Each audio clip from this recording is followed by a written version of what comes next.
Hello बच्चों, let's read the question. The question says the following data represent the decomposition of NH4NO2 in aqueous solution. और हमारे पास यहाँ पे time दिया गया है मिनट में, वॉल्यूम दिया गया है मिलीलीटर में. Calculate the velocity constant. तो आइए इसका की कॉन्सेप्ट देखते हैं.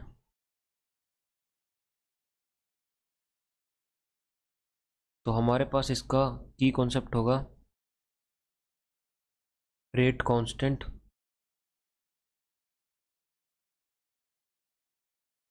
For first order reaction.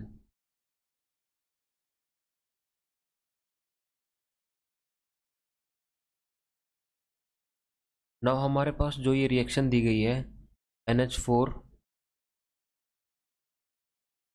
NH4NO2, इसका जो डिकम्पोजिशन होता है ये हमारे पास सॉलिड स्टेट में होता है. वो कुछ इस तरह से होता है, यानी नाइट्रोजन गैस रिलीज होती है और साथ में हमारे पास वाटर के मॉलिक्यूल रिलीज होते हैं.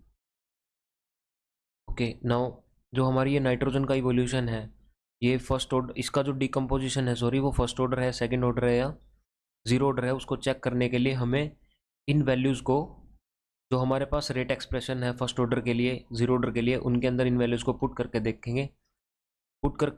उसके बाद हमें अगर के की वैल्यू यानी रेट कांस्टेंट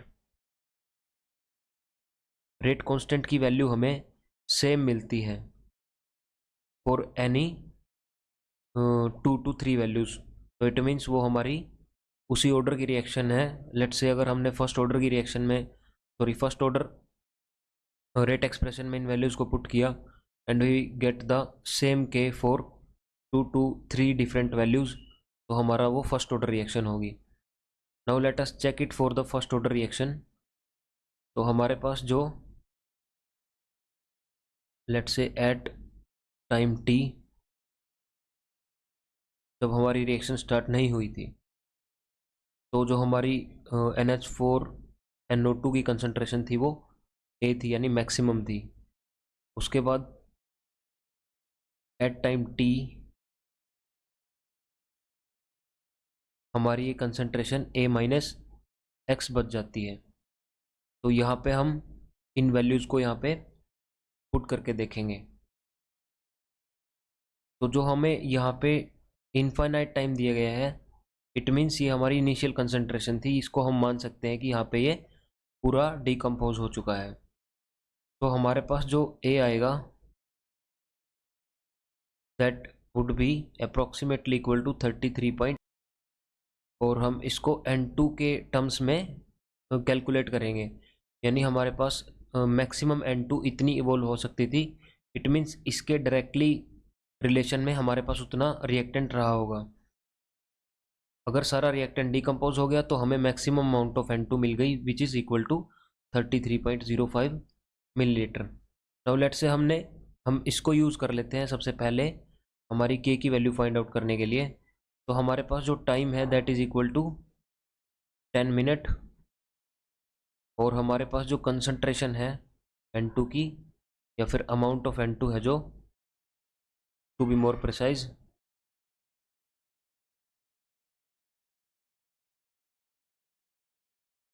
को हम वॉल्यूम ऑफ N2 लिख लेते हैं, which is equal to 6.25 ml. Okay, according to first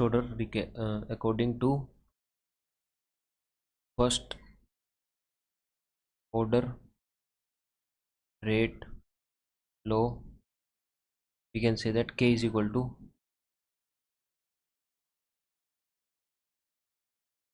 2.303 over T log A note over A-X.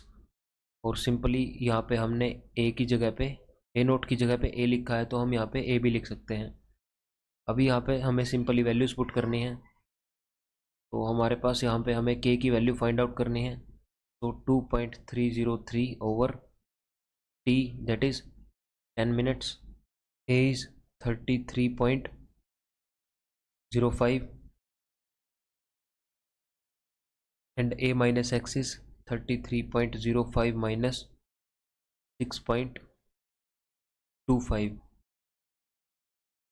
तो हमारे पास जो के की वैल्यू आएगी यहाँ से, और यहाँ पे लॉग भी था हमारा, तो हमारे पास जो यहाँ पे के की वैल्यू आएगी that would be equal to 2 into 10⁻³ पर मिनट।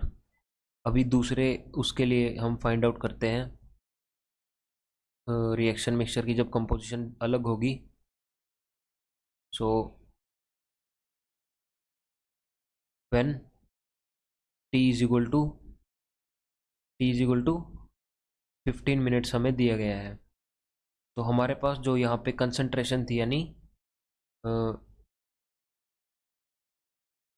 जो हमारे पास x था, sorry, that is equal to 9 ml।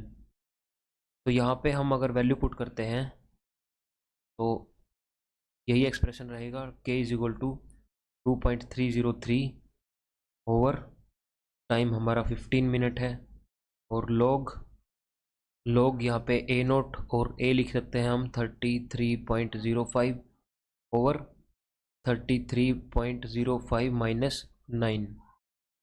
Okay, अगर हम इसको सॉल्व करते हैं that value would also comes out to be equal to approximately 2 into 10⁻³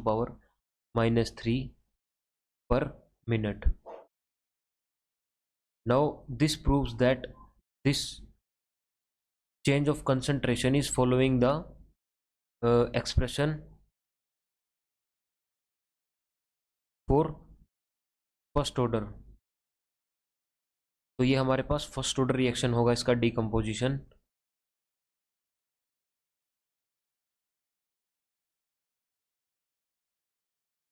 now हमें वेलोसिटी कांस्टेंट निकालने के लिए बोला गया था। Now that is equal to 2 into 10⁻³ पर minute. So 2.2 into 10⁻³ per minute would be the velocity constant for this reaction. Hope you understand the concept well. Best of luck.